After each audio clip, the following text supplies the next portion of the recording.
So hi guys, this is Akash. Welcome back to my YouTube channel. So guys, आज की जो video होने वाली है बहुत ही ज़्यादा इंटरेस्टिंग होने वाली है बिकॉज आज मेरी गाड़ी को पूरा 1 साल कंप्लीट हो गया है। मैंने 4/5/2024 को इस गाड़ी को परचेज किया था और आज है 5/5/2025। सो बेसिकली पूरा 1 ईयर कंप्लीट हो गया मेरे को इस गाड़ी के साथ। और जिन लोगों को नहीं पता मेरे पास कौन सी गाड़ी है, मेरे पास है Hyundai i20 का स्पोर्ट्स वेरिएंट, जो कि most value for money variant है। और अगर आप लोग भी इस गाड़ी का प्लान कर रहे हैं आपको लेनी चाहिए या नहीं लेनी चाहिए, इस वीडियो में मैं सब कुछ बताऊंगा, तो वीडियो को एंड तक जरूर देखना। प्लीज़ वीडियो को स्किप मत करना। सो अगर आप मेरे चैनल पर नए हो तो मेरे चैनल को सब्सक्राइब कर देना और बेल आइकन को हिट कर देना। सो भाई शुरू करते हैं आज की ये वीडियो।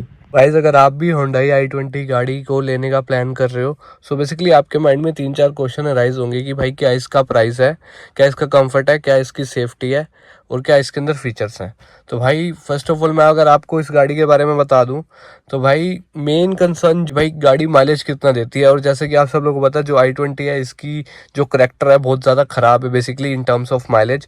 सो अगर मैं आपको इसकी माइलेज का बता दूं तो भाई मैं इसको पर्सनली मतलब 1 साल से ही ड्राइव कर रहा हूँ और मैं खुद ही ड्राइव कर रहा हूँ। आप लोग देख सकते हो मैंने 17,000 के अराउंड ये गाड़ी पूरी ड्राइव कर ली है with in 1 year. So basically इस गाड़ी ने मेरे को ओवरऑल कितनी माइलेज दिया है भाई देखो, अगर मैं इस गाड़ी को हाईवे पे ड्राइव करता हूँ तो भाई एक गाड़ी मेरे को निकाल के देती है 18 से 20 की बीच की माइलेज। तो मतलब यूँ लगा लो 18 से 20 की माइलेज जो है ये मेरे को गाड़ी आराम से निकाल देती है ऑन हाईवे। और अगर मैं सिटी की बात करूं तो भाई सिटी के अंदर ये मेरे को 13 से 15 के बीच में निकाल के देती है, जो कि बहुत ही अच्छी है भाई इस गाड़ी के हिसाब से। और भाई देखो एक ये चीज़ भी डिपेंड करती है आपकी गाड़ी की रनिंग कहाँ है। अब आपकी गाड़ी की रनिंग ही जैसे दिल्ली एनसीआर के अंदर है, वहाँ तो आपको भी पता है भाई ट्रैफिक कितना रहता है, तो भाई वहाँ तो बहुत मुश्किल से ही मतलब यूँ लगा लो 10 से 12 निकालती होगी। सो जैसे कि मैं तो अपने होम टाउन मेरा आना जाना लगा रहता है, तो मेरी तो ऑन हाईवे ज़्यादा चलती है। तो भाई ऑन हाईवे अगर आप इस गाड़ी को चलाते हो तो भाई ये 17 से 18 की या 18 से 20 की माइलेज आराम से निकाल के देती है भाई, कोई भी मतलब दिक्कत नहीं है। सो कुछ लोग कंप्लेंट्स करते हैं कि भाई i20 की माइलेज नहीं है, तो भाई ऐसा कुछ नहीं है, i20 की बहुत अच्छी माइलेज है। और मैं 1 साल से इसको ड्राइव कर रहा हूँ तो भाई मेरे को तो पता ही है क्या इसकी माइलेज है। सो एक मेरे को माइलेज का मैंने आपको इसका बता दिया। और अगर भाई मैं फीचर्स की बात करूँ तो भाई फीचर्स में भी जो ये वाला मॉडल है भाई स्पोर्ट्स वेरिएंट, भाई most value for money variant है। इसके अंदर मैं आपको अगर फीचर्स के बारे में बताऊं तो भाई आपको स्टीयरिंग पे यहाँ पे स्टेरियो ऑडियो कंट्रोल्स देखने को मिल जाते हैं इसके। एंड राइट साइड में आपको यहाँ पे क्रूज कंट्रोल और ये MID के कंट्रोल्स देखने को मिल जाते हैं। और भाई देखो अगर मैं इस गाड़ी की एक चीज़ मतलब प्लस पॉइंट बताऊँ ना, जितने भी इसके कॉम्पिटिटर्स हैं, बलेनो ले लो या अल्ट्रोस ले लो, उसके अंदर जो आपको इंस्ट्रूमेंट क्लस्टर देखने को मिलेगा ना वो आपको एनालॉग में देखने को मिलेगा, जो कि भाई बहुत ज़्यादा आउटडेटेड लगता है। इसके अंदर आपको फुली डिजिटल इंस्ट्रूमेंट क्लस्टर देखने को मिलता है भाई। और जब आप इसको नाइट में ड्राइव करते हो ना भाई क्या स्पोर्टी लुक आता है। तो भाई ये चीज़ मुझे पर्सनली बहुत ही अच्छी लगती है।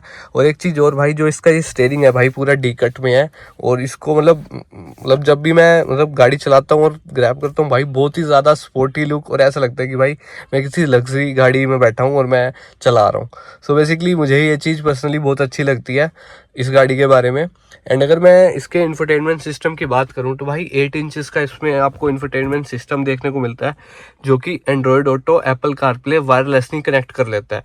और जो इसका टॉप एंड मॉडल है ना आस्था ऑप्शनल, उसके अंदर आपको 10 इंचेस का देखने को मिलता है, बट उसके अंदर है ना Android auto, Apple CarPlay wirelessly connect नहीं होता। तो भाई वो भी एक पता नहीं कंपनी कब उसको अपडेट में मतलब करके ठीक करेगी, बट वो चीज़ मतलब बहुत सारे लोग उसकी कंप्लेन करते हैं। वो आस्था ऑप्शनल का जो टॉप एंड वेरिएंट है वो इसके अंदर हो जाता है, जो आस्था है और स्पोर्ट्स मॉडल है। और अगर मैं इस गाड़ी के टच रिस्पॉन्स की बात करूं तो भाई बहुत ही ज़्यादा स्मूथ है भाई। मैं 1 साल से जैसे आप लोगों को बताया भाई कभी मेरे को लैग नहीं फील हुआ एक बार भी। तो भाई बहुत ही अच्छा है इनका। और ऑलमोस्ट भाई हर गाड़ी के अंदर आता है, चाहे आप किया भी ले लो, किया के अंदर भी सेम आता है और क्रेटा के अंदर भी सेम आता है, जो कि मिड वेरिएंट्स हैं क्रेटा के।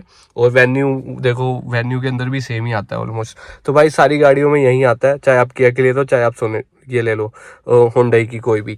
एंड उसी के नीचे अगर मैं भाई इसके एसी वेंट्स की बात करूं तो भाई बहुत ही अच्छी जगह पे प्लेस्ड है। आप लोग देख सकते हो भाई कितना मतलब पूरी लाइन से ऐसे जा रही है, और भाई बहुत ही ज़्यादा स्पोर्टी का कुछ मतलब लुक आता है। जैसे आप इस गाड़ी को मतलब ड्राइव करते हो तो भाई बहुत अच्छा लगता है। और जैसे यहाँ से स्टार्ट है और उधर ख़त्म है, तो भाई मुझे तो डैशबोर्ड रियली में इसका बहुत अच्छा लगता है। एंड उसी के नीचे भाई यहाँ पे आपको जो एसी देखने को मिलता है वो ऑटोमेटिक एसी देखने को मिलता है, जो कि बहुत ही ज़्यादा हेल्पफुल रहता है। यहाँ पे आपको ये पार्किंग लाइट्स का बटन देखने को मिल जाएगा। और एक और बात भाई, इसके अंदर जो आपको स्टीयरिंग देखने को मिलता है ना भाई, वो टिल्ट एंड टेलीस्कोपिक दोनों मिलता है भाई, ऊपर नीचे और आगे पीछे भाई। और ये भी बहुत अच्छा मतलब फीचर है एक तरफ से। एंड अगर मैं इस साइड बात करूँ तो भाई इसमें आपको traction control, idol start stop, headlight leveller, ये भी आपको फीचर्स इसमें देखने को मिलते हैं। और अगर मैं डोर साइड बात करूं तो भाई यहाँ पे आपको ORVMs, ऑटो फोल्ड और यहाँ पे एडजस्टमेंट करने का भी बटन है, आप लोग देख सकते हो। तो भाई ये भी मतलब आजकल नेसेसिटी हो गया भाई, कई बार आप ट्रैफिक में खड़े हो या कोई गाड़ी आपको ऐसे क्रॉस करके जा रही है तो आप बंद भी कर सकते हो बेसिकली। मतलब मैं सो पर्सनली जैसे मैं ट्रैफिक में चलाता हूँ तो भाई बहुत बार ऐसा होता है कि बटन चाहिए होता है भाई, ये नेसेसिटी होता है। सो बेसिकली मुझे भी काम मतलब हेल्पफुल फीचर है, ये होना चाहिए हर गाड़ी में। और भाई ये है चारों पावर विंडोज और ये विंडो लॉक अनलॉक। एंड यहाँ पे आपको 5 स्पीड का गियर बॉक्स देखने को मिलता है। एंड भाई एक चीज़ और, अगर आप इस गाड़ी के साथ मतलब लॉन्ग ट्रिप पे जाते हो तो भाई मैं आपको बता दूं, अगर आप 2 बंदे जा रहे हो तो भाई बिल्कुल ठीक है, मतलब लगेज है और 2 बंदे हैं या 3 बंदे हैं ठीक है। पर अगर आपकी फैमिली 5 लोगों की है और लगेज भी है तो भाई ये गाड़ी आपको थोड़ी सी अंडर पावर लगेगी खींचने में, क्योंकि भाई देखो इतना सारा सामान भी होगा और 5 पर्सनस भी होंगे। सो बेसिकली उसमें आपको थोड़ा लगेगा कि इस गाड़ी में लैग है। But otherwise if you are 2 और 3 तो भाई आपके लिए बहुत ही सही गाड़ी है ये। और भाई अगर मैं इन टर्म्स ऑफ मतलब लॉन्ग ट्रिप्स की भी बात करूँ, मैं इसको ऋषिकेश लेके गया था मतलब गुड़गांव से, तो बेसिकली भाई मेरे को तो कोई ऐसा दिक्कत नहीं आई भाई गाड़ी के अंदर कि हाँ भाई। और कुछ लोग पता है क्या बोलते हैं भाई, जो इसकी सीट्स है ना बेसिकली वो बहुत ज़्यादा डीप है और इसमें आपकी जो बैक है वो पेन हो जाती है। पर भाई ऐसा कुछ नहीं है, मैं अभी चला ही रहा हूँ तो मुझे तो ऐसा कभी फील नहीं हुआ। बट देखो हर किसी का अपना अपना एक्सपीरियंस होता है और मतलब मेरे हिसाब से सही है, कंफर्टेबल गाड़ी है। और आप इस प्राइस रेंज में अगर आप देख भी रहे हो तो भाई मुझे तो सबसे बेस्ट लगती है ये। और अगर इसके फीचर वाइज भी मैं बात करूँ तो और भाई थोड़ा सा प्रीमियम लगता है ये गाड़ी, मतलब है। अगर मैं बलेनो से कंपेयर करूं तो भाई मैं इसी को चूज़ करूंगा, और अल्ट्रोज से भी, क्योंकि भाई अल्ट्रोज की अगर मैं बात करूं भाई सेफ्टी में वो गाड़ी अच्छी है। बट इन टर्म्स ऑफ उसके अगर मैं सर्विसेज की बात करूं, आफ्टर सेल सर्विसेज, भाई वो बहुत ज़्यादा बेकार है। मैंने बहुत रिव्यूज़ सुने हैं टाटा के बारे में, तो भाई वो इतने अच्छे नहीं है। और अगर मैंने भी इसकी एक फर्स्ट सर्विस कराई थी जो कि मेरा बहुत ही अच्छा एक्सपीरियंस गया था, तो भाई वो चीज़ मुझे यहाँ पे अच्छी लगती है होंडई की। एंड यहाँ पे आपको ये हैंड ब्रेक देखने को मिल जाएगी, 2 कप होल्डर।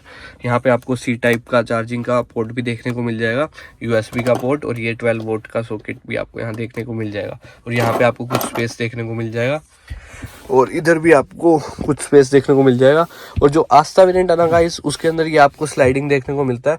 बट मेरे अकॉर्डिंग फिक्स सही रहता है, स्लाइडिंग थोड़ा मतलब मेरे फ्रेंड के पास आस्था वेरिएंट है i20 का, तो वो स्लाइड करता है ना तो उसको दिक्कत होती है कहीं कई बार, जैसे हम हाथ रख ले तो आगे हो जाता है। सो वो थोड़ा मतलब इरिटेटिंग लगता है कई बार, मतलब हर किसी का अपना अपना एक्सपीरियंस होता है। सो बेसिकली इसमें फिक्स है जो कि मेरे को प्लस पॉइंट लगता है। एंड यहाँ पे आपको सनग्लास होल्डर देखने को मिल जाता है। एंड यहीं पे आपको जो लाइट्स देखने को मिलती है वो हेलोजन में देखने को मिलती है, यहाँ पे LED देखने को नहीं मिलती। और ये है भाई इसका पीछे का, जिसके अंदर आप लोग 5 लोग आराम से बैठ सकते हो और बीच में हम्प भी नहीं है। और यहाँ पे आपको रियर का AC वेंट्स भी देखने को मिलते हैं। सो भाई ये हो गया पूरा गाड़ी का ओवरऑल इंटीरियर का। भाई इसके अंदर मतलब most value for money variant है, इसके अंदर आपको क्रूज कंट्रोल देखने को मिल रहा है और अच्छे अच्छे फीचर्स देखने को मिल रहे हैं। और इंफोटेनमेंट सिस्टम जो कि ऑन रोड और एप्पल कारप्ले कनेक्ट कर लेता है। सो भाई मुझे तो most value for money variant लगता है ये। और वो इंटीरियर से मैंने आपको इस गाड़ी के बारे में सब कुछ बता दिया। सो अब मैं चलता हूँ बाहर और बाहर से आपको इस गाड़ी के बारे में दिखाता हूँ। यह है इस गाड़ी की कुछ फ्रंट प्रोफाइल, और फ्रंट प्रोफाइल बहुत ही ज़्यादा एग्रेसिव लगती है इस गाड़ी की देखने में। और जो आपको लाइट्स देखने को मिलती हैं इस वेरिएंट के अंदर, हेलोजन देखने को मिलती है। बट मैंने इसके अंदर LED का सेटअप करा रखा है बाहर से, जो कि मेरे को कॉस्ट आई थी 5000 के अराउंड, जो कि मतलब वर्थ इट है भाई। आप मतलब अगर 1 लाख रुपए एक्स्ट्रा पे नहीं करना चाहते तो जो आस्था वेरिएंट है उसके अंदर आपको LED का सेटअप मिलता है जो कि 1 लाख कॉस्टली पड़ता है आपको। तो भाई वो मेरे को वर्थ इट नहीं लगा, मैंने बाहर से 5000 की लगवा दी थी 180 वोल्ट की। एंड यहीं पे आपको जो है DRL देखने को मिलती है V शेप की।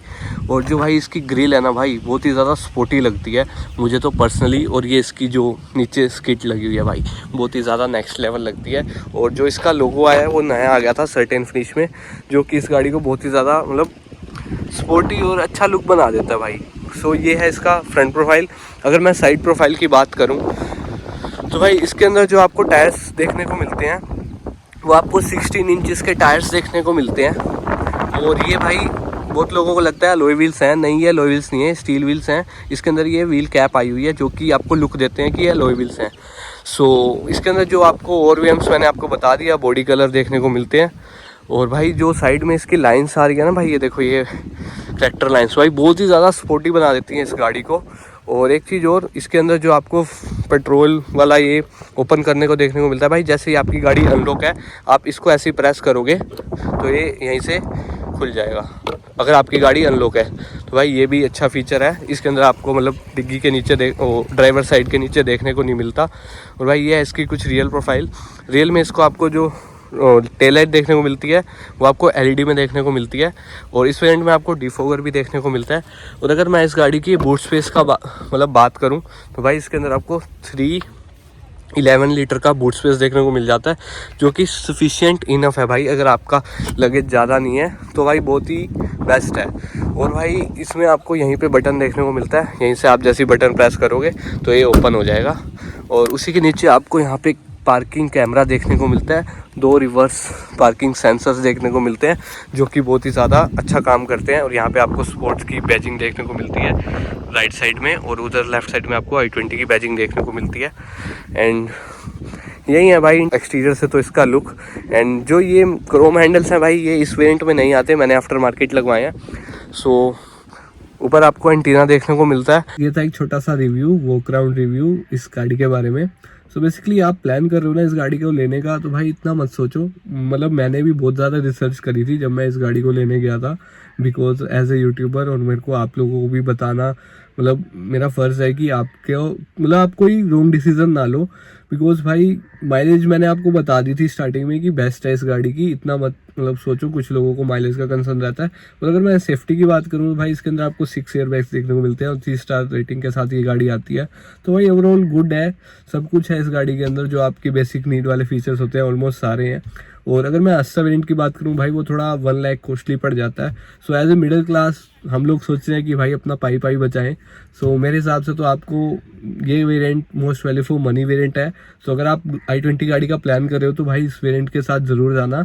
और एक और वेरिएंट इस गाड़ी में ऐड हुआ था, स्पोर्ट्स ऑप्शनल, जो कि मैंने ले ली थी उसके बाद हुआ था वो। सो उसके अंदर बस एक सनरूफ है। अगर आप सनरूफ भी मतलब चाहते हो कि आपकी गाड़ी में हो तो वहाँ पे सनरूफ हो जाएगा। और एक वायरलेसली चार्जिंग पैड आ जाता है उसके अंदर। और जो ये डोर वाली साइड होती है ना, जो ये साइड होती है भाई, इसके अंदर आपको लेदरेट देखने को मिल जाएगा। सही फर्क है स्पोर्ट्स वेरिएंट और स्पोर्ट ऑप्शनल के अंदर। सो गाइज अगर आप मतलब प्लान कर रहे हो ना गाड़ी लेने का इस वाली, तो भाई आंख बंद करके ले लो। मैं रिकमेंड करूंगा, बहुत ही अच्छी गाड़ी है, फैमिली कार है। सो अगर आपको वीडियो पसंद आए तो वीडियो को लाइक कर देना, चैनल पर नहीं हो चैनल को सब्सक्राइब कर देना। मिलते हैं नेक्स्ट वीडियो में।